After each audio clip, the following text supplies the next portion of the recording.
የቱንጉስካ ፍንዳታ ሳይቤሪያ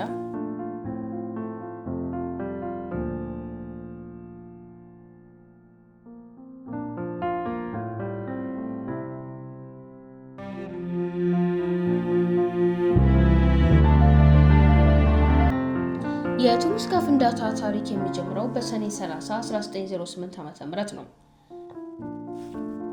በምስራቅ ሳይቤሪያ በፖድካሜኒያ እና ቱንጉስካ ወንዝ አካባቢ በታይጋ ወይም ሰፊ ጫካ ስፍራ ውስጥ የተከሰተው ይህ ክስተት ከሁለት የዓለም ጦርነቶችና ከአብዮቶቹ በፊት ዓለም በጥቂቱ ብቻ ያወቀው እና በታሪክ መዛግብት ውስጥ እንደ እንግዳ ክስተት የተቀመጠ አስፈሪ ድንገተኛ አደጋ ነበረ።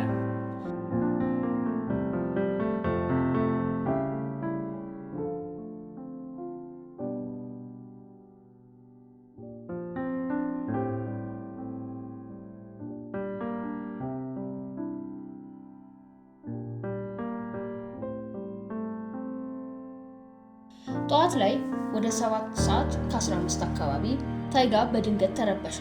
በመቶዎች የሚቆጠሩ ኪሎ ሜትሮች ርቀት ላይ የሚገኙ መንደሮችና ሰፈሮች ውስጥ የነበሩ ሰዎች ከሰማይ ወደ ታች ሲወርድ ብርሃናማና ሰማያዊ ነጸብራቅ አስተውለዋል። ብርሃኑ እንደ ሁለተኛ ፀሐይ ያህል ደማቅ ነበር ይላሉ። ይህንን ብርሃን ተከትሎ የመስማት ችሎታን የሚያሳጣ የሚያስፈራ ድምፅ ተሰማ። ድምፁ በሺዎች የሚቆጠሩ ነጎድጓዶች በአንድ ጊዜ እንደጮሁ ይናገራል። የፍንዳታው ድምፅ ብቻ ሳይሆን የተፈጠረው የአየር ሞገድ ከወትሮም የተለየ ነበር። በ60 ኪሎ ሜትር ርቀት ላይ ሰዎች ከመሬት ላይ ተነስተው እንደተወረወሩ ተሰማቸው። ቫናቫራ መንደር ውስጥ የነበሩ ሰዎች ቤቶቻቸው እየተንቀጠቀጡ መስኮቶቻቸው ሲሰበሩ አይተዋል። በ500 ኪሎ ሜትር ርቀት ላይ የባቡር ሀዲድ ሰራተኞች የነበሩ የከተማ ነዋሪዎች ከመሬት በታች የሚመጣ የመሰለ መንቀጥቀጥ ተሰምቷቸው ነበረ።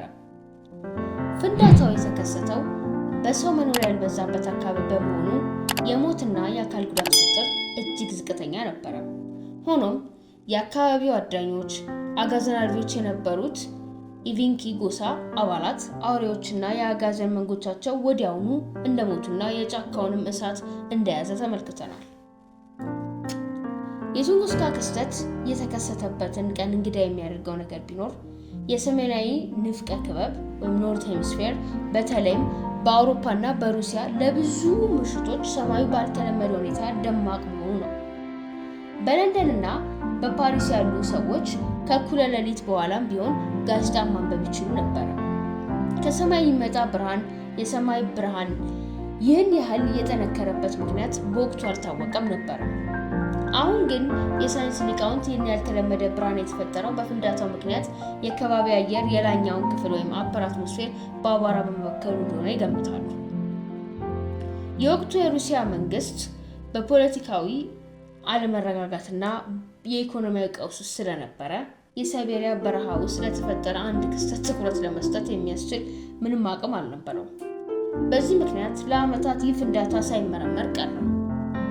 የፍንዳታው ዜና ለዓመታት ሲተረክ ቢቆይም ሳይንስ ሊቃውንትና ትኩረት ሊሰጡት ከ19 ዓመታት በኋላ ነበረ። ታዋቂው የሩሲያ ማዕድን ተመራማሪ ሊዮኒድ ኩሊክ ነበረ ለመጀመሪያ ጊዜ ወደ ስፍራው የሄደው። ኩሊክ ወደ ቱንጉስካ ለመጓዝ ያነሳሳው ፍንዳታው የተፈጠረው በአንድ ትልቅ ብረት ነክ የሜትሮይት በመውደቁ ነው በሚል እምነት ነበረ። የእሱ ዓላማ ይህንን ውድ ሜትሮይት አግኝቶ ወደ ሞስኮ ማምጣት ነበረ። ኩሊክ በ1927 ዓ.ም ወደ ስፍራው ሲደርስ ያየው ነገር ግን ከጠበቀው ፍጹም የተለየ ነበረ። በ1927 ዓ.ም ወደ ቱንጉስካ ሲደርስ ከ19 ዓመታት በፊት በቦታው የተከሰተው ጥፋት የሚያሳዩ ምልክቶች አሁንም በግልጽ ይታዩ ነበር። እሱ የጠበቀው ትልቅ ብረት የተሞላ የሜትሮይት ጉድጓድ ማግኘት ነበረ። ነገር ግን ባየው ነገር ሙሉ በሙሉ ተደናገጠ። ኩሊክ ወደ ፍንዳታው ማዕከል ተብሎ ወደሚገመተው ስፍራ እየተጠጋ በሄደ ቁጥር የጫካ ሁኔታ እየተለወጠ መጣ። መጀመሪያ ላይ በከፍተኛ ሙቀት የተቃጠሉ ዛፎችን አየ። ከዚህም ወደ ማዕከሉ ሲደርስ ከባድ የአየር ሞገድ ምን ያህል ኃይል እንደነበረው በሚያስደነግጥ ሁኔታ ተመለከተ። 2000 ስኩዌር ኪሎ ሜትር የሚሸፍን ስፋት ባለው ቦታ ላይ 80 ሚሊዮን የሚሆኑ ዛፎች ከስራቸው ተነቅለው እንደ ግጥሚያ እንጨት በአንድ አቅጣጫ ወድቀው ነበር። ኩሊክ ያስገረመው ነገር የዛፎቹ አወቃቀር ነበር። በተለመደው የሜትሮይድ ተጽዕኖ ዛፎቹ ከውድቀቱ በኋላ በመነሳት ወደ ውጪ በራዲየስ ፓተርን መውደቅ ነበረባቸው። የቱንጉስካ ግን የተፈጠረው የቢራቢሮ ቅርጽ ያለው የውድቀት አወቃቀር ነበር። ከዚህም የባሰ ፍንዳታው ማዕከል ተብሎ በሚገመተው ቦታ ላይ የነበሩት ዛፎች አልወደቁም ነበር፣ ይልቁንም ቀጥ ብለው ቆመዋል። ነገር ግን ቅርንጫፎቻቸውና ቅጠሎቻቸው በከፍተኛ ሙቀት ሙሉ በሙሉ ተቃጥለው ነበር። ይህም የሚያሳየው ፍንዳታው የተከሰተው ከመሬት በላይ ሳይሆን አይቀርም የሚል መላምት አስከተለ። የመሬት ላይ ምንም አይነት ጉድጓድ ወይንም የሜትሮይድ ቁርጥራጭ አለመገኘቱ የኩሊኪን የመጀመሪያ እምነት ሙሉ በሙሉ አፈረሰው። ትልቅ የሜትሮይድ ቁርጥራጭ በመውደቅ ሳይሆን ከባቢ አየር ውስጥ ከመሬት ከ5 እስከ 10 ኪሎ ሜትር ከፍታ ላይ የፈነዳ ነገር እንደነበር ግልጽ ሆነ። የፍንዳታው ኃይል ምን ያህል ነበር? የሳይንስ ሊቃውንት ትንታኔ እንደሚያሳየው የቱንጉስካ ክስተት ኃይል ከ10 እስከ 15 ሜጋቶን የቲኤንቲ ያህል ነበር። ይህ ኃይል በሁለተኛው የዓለም ጦርነት በሂሮሺማ ላይ ከተጣለው አቶሚክ ቦምብ በሺህ እጥፍ ይበልጣል። ያን ያህል ኃይል በታይጋ ውስጥ ሙሉ በሙሉ የሚያበቃውን የጥፋት ማስከተሉን አያስገርምም። ፍንዳታው ከፍተኛ ሙቀት የፈጠረ ሲሆን ከመሬት አውጥቶ ሙቀት የሚለቀቅበት ወይንም ሙቀት ልቀት ከ20 ኪሎ ሜትር ርቀት ላይ የነበሩ ሰዎች ልብስ ሊያቃጥልና ቆዳ ሊያደርቅ እንደሚችል ታወቀ። ኩሊክ በመጀመሪያ ጉዞ ወደ ሞስኮ ሲመለስ በዓለም የሳይንስ ማህበረሰብ በድንገተኛ አደጋው መንስኤ ላይ ማተኮር ጀመረ።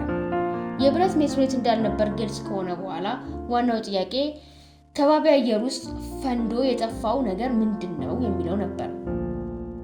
የድንጋይ ኮሜት ጠንካራ ብረት የሌለው በዋናነት ድንጋይ የያዘ ሜትሮይድ ሲሆን ከከባቢ አየር ውስጥ ሲገባ በሙቀትና ግፊት ተሰንጥቆ ሙሉ በሙሉ በመፈንዳቱ ምንም አይነት ቁርጥራጭ ትቶ ያልሄደ ወይም ደግሞ የበረዶ ኮሜት ከድንጋይ ይልቅ በዋናነት በረዶና አቧራ ያቀፈ ኮሜት ሲሆን ከባቢ አየር ውስጥ ከገባ በኋላ ሙሉ በሙሉ ትነት ሆኖ ጠፍቷል።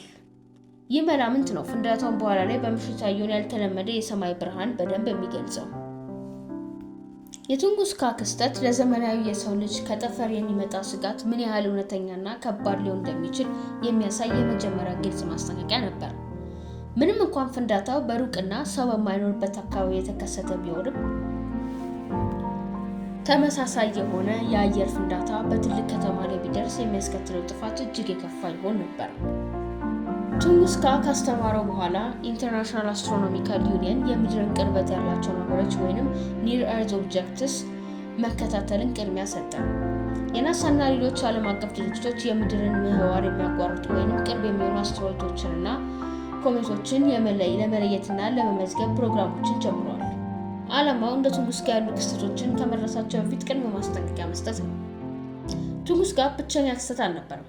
እንደ አውሮፓውያን አቆጣጠር በ2013 ዓ.ም በሩሲያ ቼሊያቢንስክ ላይ የተከሰተው የሜትሮይድ የአየር ፍንዳታ በትንሽ መጠን ከቱንጉስካ እጅግ በጣም ያነሰ ኃይል ቢኖረውም የቱንጉስካን አደጋ አስታወሰ። የዚህ ፍንዳታ በሺዎች የሚቆጠሩ መስኮቶች የሰበረ ሲሆን 1500 ሰዎችን ቀላል የአካል ጉዳት አስከትሏል።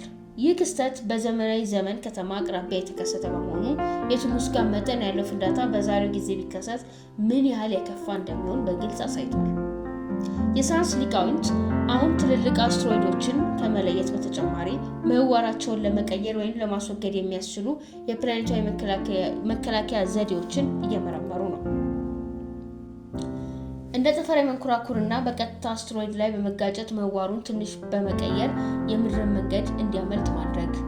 እንደገና ደግሞ የኒውክሌር አማራጮችን በመጠቀም እጅግ ትልቅ ስጋት ሲመጣ የኒውክሌር ፍንዳታን አስትሮይዱን ከምድር ርቆ ሳለ ለማፈንጠጥ ወይንም ለመበተን መጠቀም። የቱንጉስካ ፍንዳታ የሰው ልጅ ከመሬት በላይ ባለው ሰፊና ምስጢራዊ ዓለም ውስጥ ብቻውን እንዳልሆነ ያስታውሳል። የ10 ሜጋቶን ኃይል ያለው ፍንዳታ በሰው ያልተፈጠረ ከሰማይ የወረደ አደጋ በመሆኑ የዓለም የሳይንስ ማህበረሰብ በጋራ እንዲሰራና የወደፊቱን አደጋዎች ለመከላከል በቴክኖሎጂ እንዲሻሻል አነሳሽ ሆኖ ቆይቷል። የቱንጉስካ ፍንዳታ በ1908 ያለ ጉድጓድ የተፈጠረ ግዙፍ የአየር ፍንዳታ ሳይንሳዊ እንቆቅልሽ ሆኖ ይኖራል። ምንም እንኳን በረዶ የያዘ ኮሜት ሙሉ በሙሉ ከከባቢ አየር ውስጥ ፈነዳል የሚለው መላምት እጅግ ተቀባይነት ቢኖረውም በቦታው ላይ ምንም አይነት ዋና ቁርጥራጭ አለመገኘቱና እንግዳ የሆኑ መብራቶች መታየቱ ታሪኩን ሁልጊዜ ምስጢራዊ ያደርገዋል። ቱንጉስጋ የሰው ልጅ ዘመናዊ የጠፈር ዘመን በማስጠንቀቂያ የጀመረ ታሪካዊ ክስተት ነው።